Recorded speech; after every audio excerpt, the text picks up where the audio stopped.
So who is the Body Life Skills program for? The reality is the Body Life Skills program is for all of us. Yeah, we all have used behaviours we'd prefer not to. We've all attempted to change behaviours that we'd prefer not to be using, and then we've often fallen back in the trap of using these behaviours that we swore that we would never use again.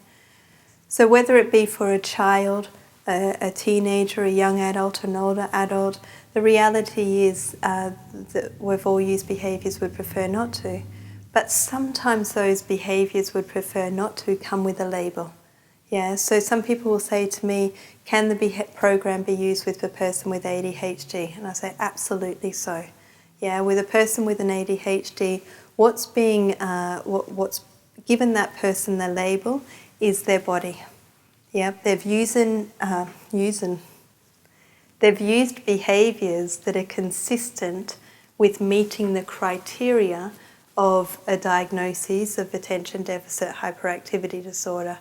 But when that person is at code blue, when they're in a situation of life that they feel completely equipped to respond to, those ADHD behaviours do not exist. Yeah, so it's highlighting that the ADHD behaviours that indicate the person's going higher up on the scale are simply a response to life.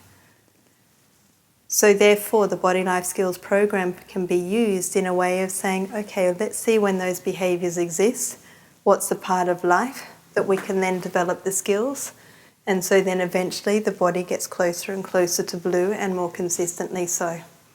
Equally, if a person has depression. Now, depression is a category or a label that we give to a person who is using behaviours up here that meet the criteria for depression or depressed type behaviours. Yeah, but that's just the individual behaviours that that person is using equally in response to life. So the depression behaviours is just the person's way of communicating how they're experiencing life. Or let's say we take a person who has post-traumatic stress disorder. Again, the behaviours that their body is exhibiting, the words, the thoughts, the feelings, are just the indicator that they're going up this scale. And those behaviours are consistent with the label of post-traumatic stress disorder. But when we're looking at changing behaviour, we need to say, but what's the part of life where these are being presented? And particularly for people with post-traumatic stress disorder, but equally for other people, a lot of these triggers are from the historical aspects, the historical parts of life that they haven't yet developed the skills to be able to deal with. Well, let's take somebody who is using drugs and alcohol. At code blue, a person does not need or want to have drugs and alcohol because they know that that will actually take them away from blue. Yeah, sometimes we live in a way that we have the drugs and alcohol and artificially we go to blue, but it's a short-lived blue, it's not a consistent blue. So as we start to go up here, a person ends up using behaviours that we would say are self-harming, that are high-intensity drug and alcohol use. And then sometimes that person might choose to go into a drug and alcohol clinic. While they're in the drug and alcohol clinic, they're actually away from life. So they come back down here closer to blue. And closer to blue before they re-enter society, people are actually saying, look, I promise I'm never going to take those drugs and alcohol. And I strongly believe that they wholeheartedly believe that. But then they get presented with life. And yet they still haven't got the skills to deal with all of the triggers in life that they previously had. So gradually they creep themselves back up here.